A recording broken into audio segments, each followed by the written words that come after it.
Hello and welcome to another edition of Sports Select Sports Talk. I'm your host, Mitchell Clinton. Thanks for joining us for another week here on the show. We're going to kick things off with the opening kickoff as per usual. The focus of today's opening kickoff, as it seemed all last week here in Winnipeg, and as you'll find out in the coming week as well, charity hockey games.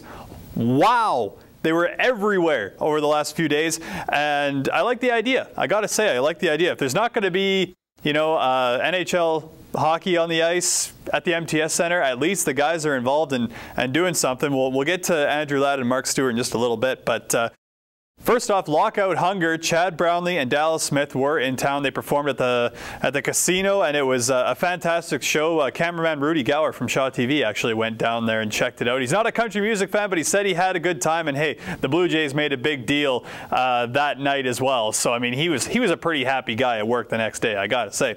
But in part with those concerts, the next day they also had Lockout Hunger, which was a game at the Canlan Ice facility that people could come in and watch the game as long as they brought a tin for the bin, donated, and sponsored some of the players as well. It was a fantastic event, and I shook the rust off of some skates that, I used to ref hockey even, but I hadn't played a game of hockey in probably about 2 years, so it was shaky. We'll say that. It was shaky. Battled a back injury, though. That's what I'm going to say throughout this whole thing, is I had a back injury, so hopefully that didn't affect my performance in the eyes of some of the viewers there.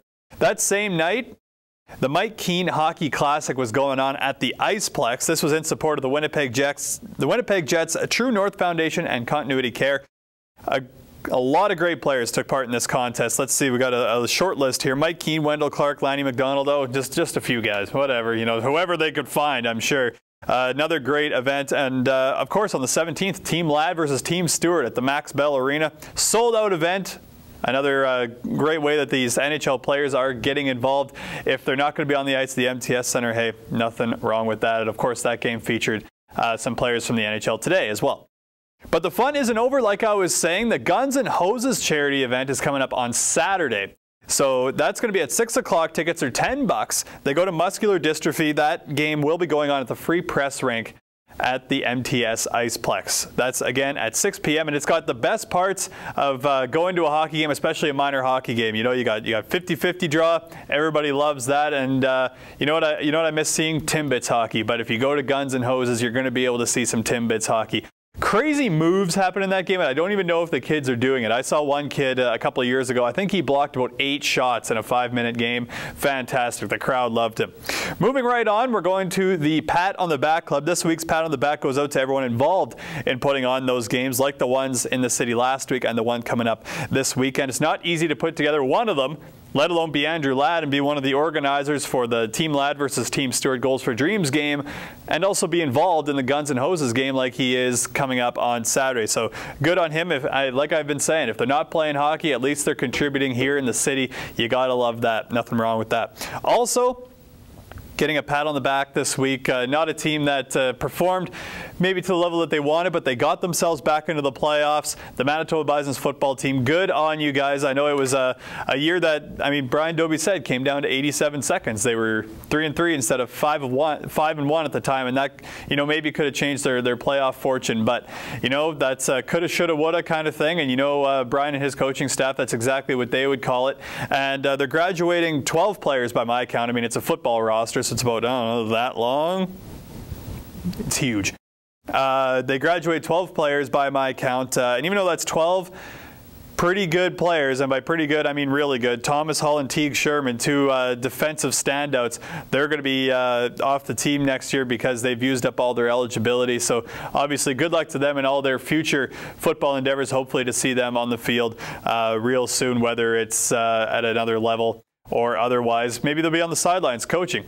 Who knows? Brian Dobie, he loved to keep them around, I'm sure. But exciting times for the Manitoba Bisons. Obviously, that 3-headed monster at running back is going to be key for them next year. And also, one of those guys leaving, Cam Clark, he's done his 5th year as well. So it'll be interesting to see what that quarterbacking situation looks like next year. So that's the Pat on the Back Club. We're going to go to break. The Spotlight interview is next.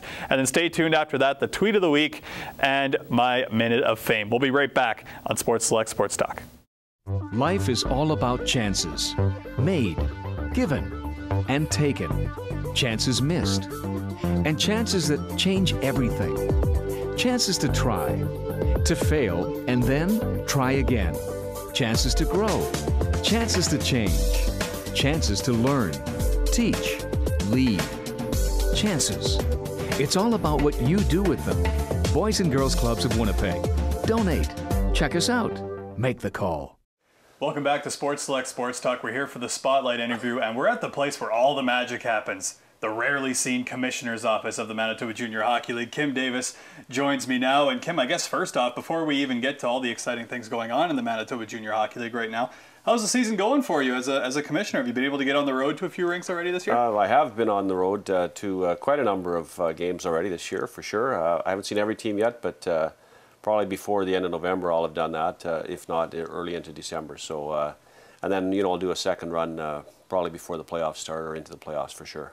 Yeah. So when you're doing these trips, are you going there just to number one, watch a hockey game, but number two, are you checking out some of like the game day operations and all that kind of stuff of what the teams put together each night?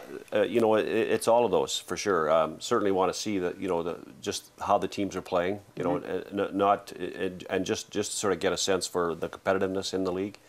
You know, obviously you can't help but notice the players that play well and what have you, and you know, watching the coaches and how they're behaving, basically, that sort of thing too, that catches your eye.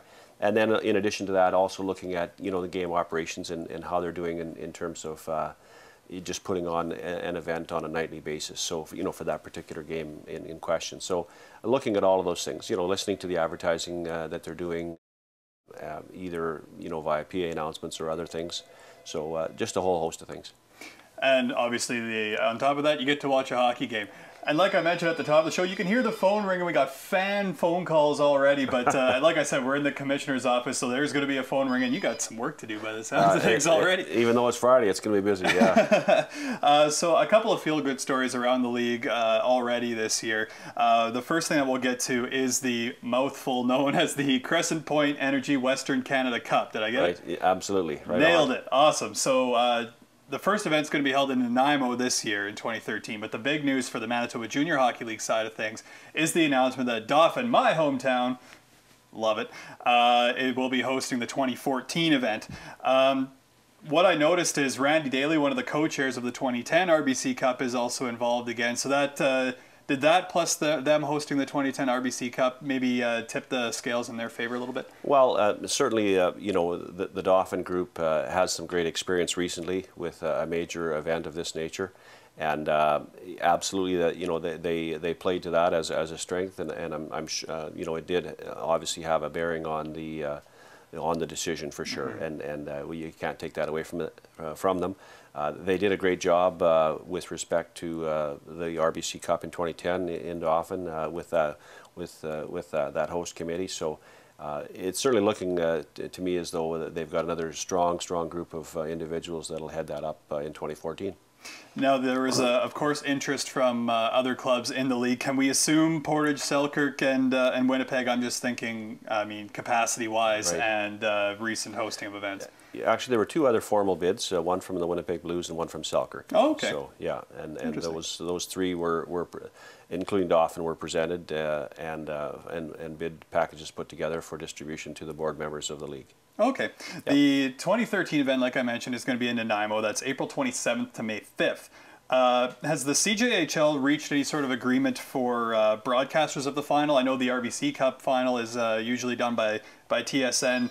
Fast Hockey was involved with the Royal Bank Cup for all the games. Now, is that something that it's going to be primarily just on the radio broadcasters of the team, or is there going to be something like an online stream going on, or is all that kind of still in the works? Yeah, it is still in the works. We're certainly cognizant of that as an important piece of promoting the event for those people that can't actually get there to attend the games themselves. So we have to work that out. We're not. We will be doing that. We do have the four leagues meet monthly on this with the host group in Nanaimo, and we'll be doing the same thing in the following year when you know, when we begin the event in Dauphin. But we have to work that out yet. We haven't nailed that down yet. But we are looking at a couple of different options, which will be attractive for fans for sure. Excellent. So the event that used to determine who makes it to the Royal Bank Cup from the MJHL and the Saskatchewan Junior Hockey League was the Anavet Cup. So as the commissioner, does it sting just a little that the SJHL won the last one? Well, maybe a little, but over the last 10, 12 years, we were neck and neck with them. So I think in recent memory, anyway, that's the I guess the redeeming quality is that we've got we're on a par with them, obviously, from a competitive point of view, and certainly with most of the leagues, if not all of them across Canada, they're all pretty tight, on a competitiveness level. I just had to ask. I mean, I know obviously the last couple of years, I mean, Portage and Dauphin, I mean, have taken it, so good on them, of course. Now, if you want more information on the 2013 or the 2014 Western Canada Cup, keep checking a couple of places. The MJHL's website, mjhlhockey.ca, of course. You can also check out the league on Twitter at MJHL Hockey and also on Facebook as well. Become their friend, and a lot of information gets relayed through there. Also, if you want to see how Dauphin is preparing for the event, you can follow them on Twitter as well. It's a recently new page, obviously. That's at WCC 2014. I recently followed them in the last couple of days, and their follower numbers are starting to build. So get on that and kind of stay tuned with them. Moving along, Kim, Paul Stojkovic and Kurt Keats from the Winnipeg Blues played on the Team West team that went to the World Junior A Challenge recently. That team, of course, coached by Ryan Smith from the Selkirk Steelers. Some strong MJHL representation on a team that came up just a bit short in that gold medal game, but a great experience nonetheless. Yeah, they did, and unfortunately, due to some personal reasons, I was unable to attend the championship weekend. But the reports I've gotten from both from Ryan Smith and the other coaches that were in charge of that team were that both players played very, very well.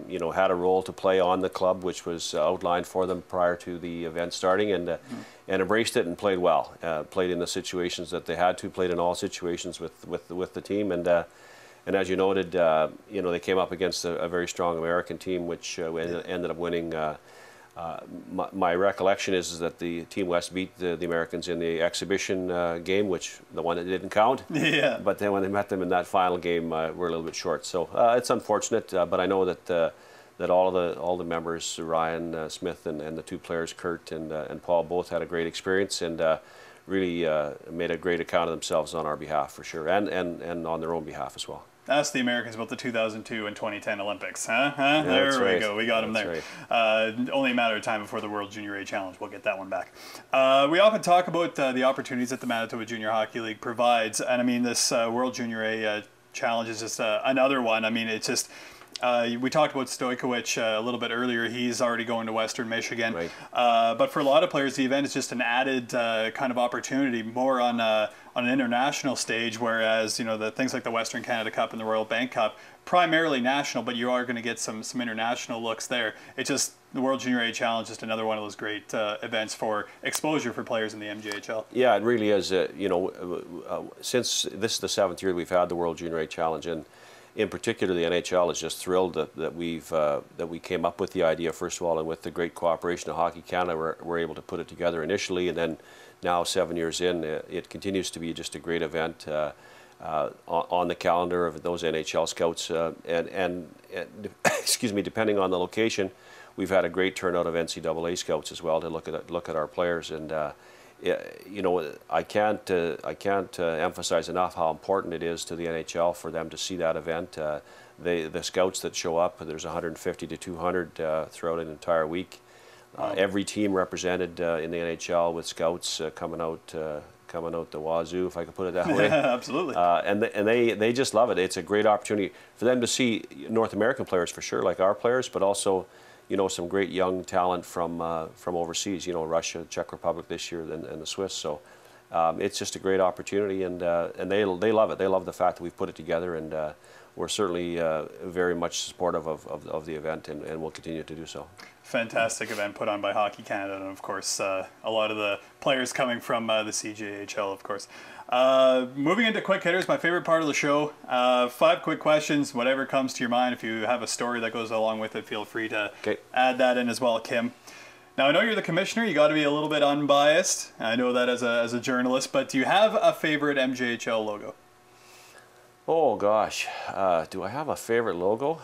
You know, I like Wayway Capo's logo. That is nice. It's you know, it just sort of grabs you. It's and the jerseys with the claw marks too. Yeah, That's it's artistic. Really you know, it's pretty cool. Excellent. Do you have a favorite book about hockey? A favorite book about hockey. I like Scrubs on Skates. Excellent. Okay. Old. Neil Young's dad, Scott Young, wrote it. It's probably 40, 50 years old. I don't know how many times I read it as a kid. I still like it. I haven't read it in a long time, but it's a great book. I might have to check it out. I'm at this point, I'm really into the books that are coming out now. Just they seem to be just constant stories. You know what I mean? Yeah. I read Kilray's book. Just about all the things that he's encountered in coaching in junior hockey. Just fantastic stuff. I love those kinds. I just got Mike Babcock's book. It's just on my desk over there, and I haven't read it yet, but I just got it, so hopefully it'll be a good read. Might have to borrow that from you, and it's on tape. It's got good reviews. So excellent. You had a great playing career of your own. What was your favorite pregame meal back in the day? Oh gosh, just simple. You know, a small salad, maybe a small bit of spaghetti. With some sauce and you know, on a chicken breast or a small steak. Pasta seems to be whenever I ask a hockey player that question, that seems to be the go-to. Yeah, it's good. I still like it. No, there you go. What are you most excited about with the creation of the Western Canada Cup? I think the most important thing, it's more of an innocuous thing. It's just seeing ahead and seeing how, you know, the great sort of media and fan exposure that we're going to get from it, and how that's going to improve the images of all of our junior A leagues in the West. That's what really excites me about it.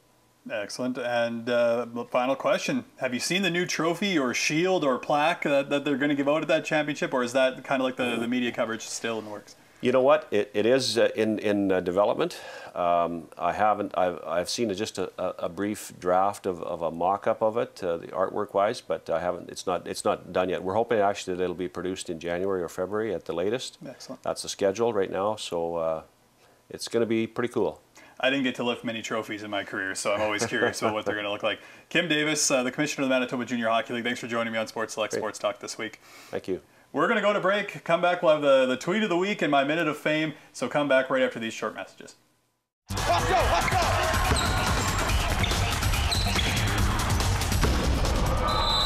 Oh! Great job. Great job. We got one play, so let's make this count. I touched the ball before it went out, Coach. Come on, Alex. The ref did not call that. It's the championship game. I touched it. It's their ball. Don't foul them when they inbound. Alex. Good call. Sportsmanship. Pass it on. Right.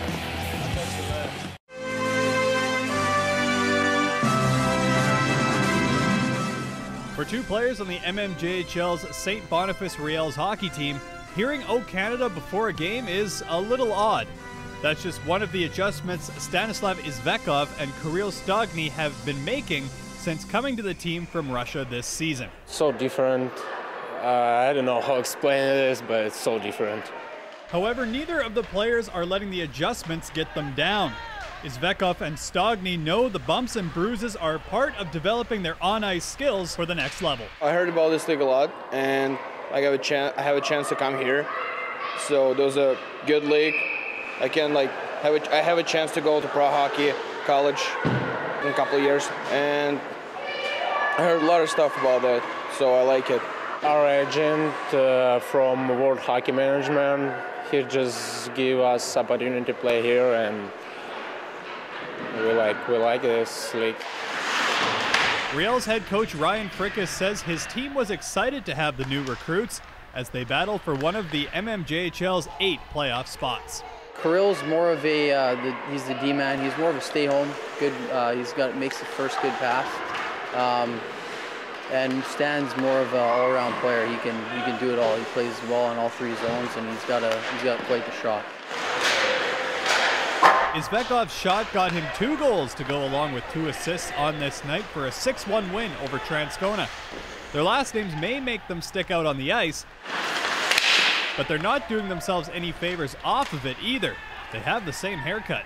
We just come in and I saw it Stan with haircut, like mohawk, and he's like, you try to make look like me. No, I doesn't know.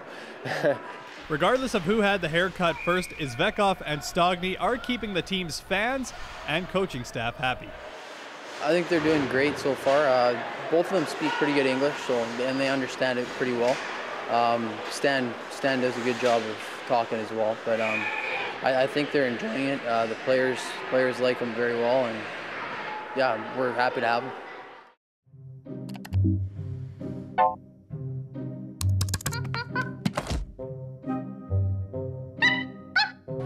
You don't need a media monkey to make healthy choices. Think for yourself. A message from Concerned Children's Advertisers. Chad Brownlee is a well-known country singer, but the artist was also a former draft pick of the Vancouver Canucks. Brownlee and Dallas Smith stuck around Winnipeg for an extra day during their Boys of Fall tour to play in QX 104's Lockout Hunger charity game. Smith wasn't able to play because of an illness, but I did everything I could to try and impress Brownlee. The Dano Chara style, Johnny. Look at the stick right here. Even to me, that's a little bit tall. I don't know how I used it back in the day. And I'm subtle, you know, nobody knows where I am with this bright orange stick. You ready? Pretty sure I played center once.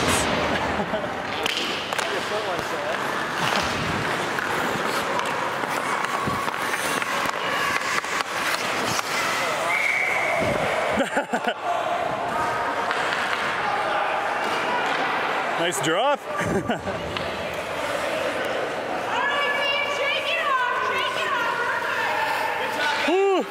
Our momentum didn't last for long.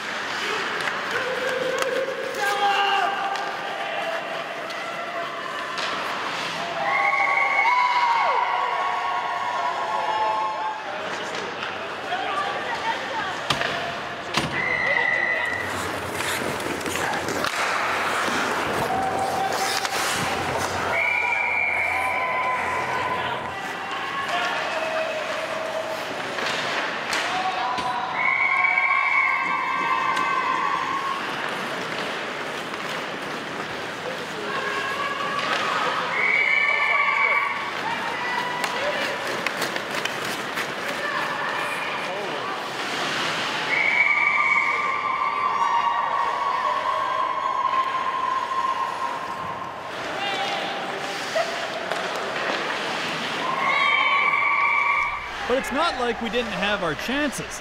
Both goaltenders were putting on quite a show out there.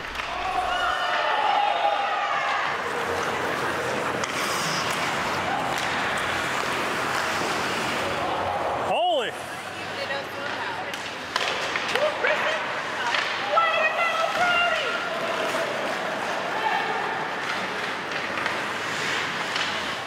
After some mid-game trades, we were ready to mount a comeback, especially after Coach Drew Kozub's big speech. I'm not gonna lie, we're a little bit down right now. But in movies, it always turns around for the good guys, and I'm pretty sure that we are the good guys.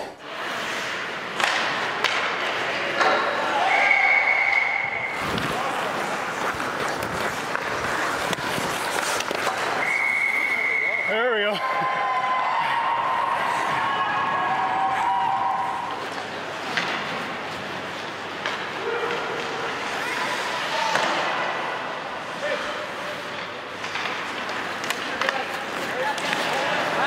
Here's a 2-on-1. Wow! I even picked up my third goal, but apparently there was some controversy around it. You be the judge. Regardless, a great time was had by all players involved, and a donation was made to Siloam Mission at the end of the day. The only thing that didn't go our way besides the score was my hair.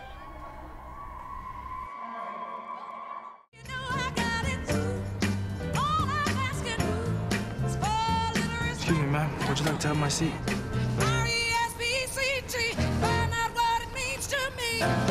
A message from the Foundation for a Better Life.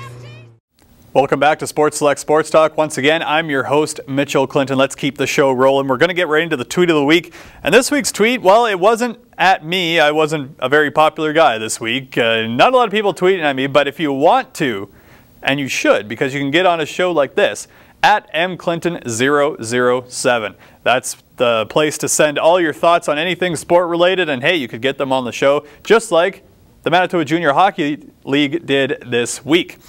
The reason for it, they had one tweet that pretty much said it all, and you know, me being a Dauphin guy, this was obviously very close to my heart. Dauphin has been awarded the 2014 Crescent Point Energy Western Canada Cup. It's a mouthful, but it's a fantastic thing for the city of Dauphin. Obviously, recently they held the Royal Bank Cup in 2010, which is the National Junior A Championship. So they have that recent experience, and I know a lot of teams in the Manitoba Junior Hockey League put forth a bid, and what happens is the four leagues that are in this, the Manitoba Junior Hockey League, the SJHL over in Saskatchewan, the Alberta Junior Hockey League, and the BCHL, the event kind of goes to these leagues once every year, so there's going to be another chance for another MJHL team to host this event. And obviously a lot of great places. I mean, you look at Portage, you look at Selkirk, and I mean the Iceplex, nothing wrong with that place either. It'll be interesting to see who's next, but Dauphin gets it first back home at Credit Union Place for me. The Western Canada Cup, this is its first year that it's going to be played in 2013. That's going to be in Nanaimo, BC. Then, of course, it'll move on to Dauphin in 2014. The way it works is it takes the four champions from those leagues, the MJHL, the SJHL, the AJHL, and the BCHL. It's a lot of acronyms. There will be a total of 13 games, just like the RBC Cup back in 2010. It includes 2 semifinal games and a championship final. Now, the champion and the runner-up will then go to the Royal Bank Cup. So really, other than the title of being the Western Canadian Championship, if you get into the final, not a ton to play for, because you already know you're moving on to the next step. It'll be interesting to kind of see strategy-wise, like if players on certain teams are maybe injured a little bit, of course you want to win the Western Canada Championship. That, I mean, goes without saying. But knowing that you have another lengthy event coming up right away, that'll be interesting to see. Of course, nowadays, the MJHL and the SJHL, I shouldn't say nowadays, last year and the years before, the MJ and the SJ would square off. They would get their winner, and that team would go on, and BC would do the kind of same deal. So that it would basically create the representation that way.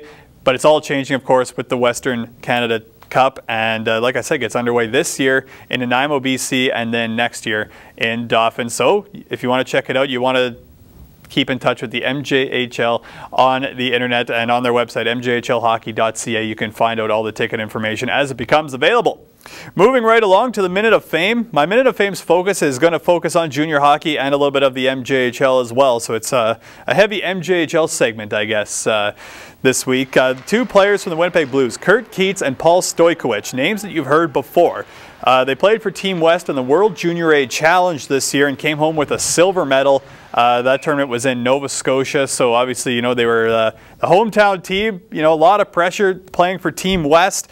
I love the many opportunities players in Canada have to represent the country on the international stage. I mean, you always hear about athletes talking about, you know, putting on that jersey for the first time. I love the fact that there's so many opportunities for players. And if I had been any good at the sport, as a lot of people saw at Lockout Hunger, if I was any good, you know, and they saw how bad I was, but had I been good, I mean, I know I would have loved any opportunity to do that in my career. So good on Stojkovic and Keats. And I should mention the head coach was Ryan Smith from the Selkirk Steelers. So he also came home with a gold medal.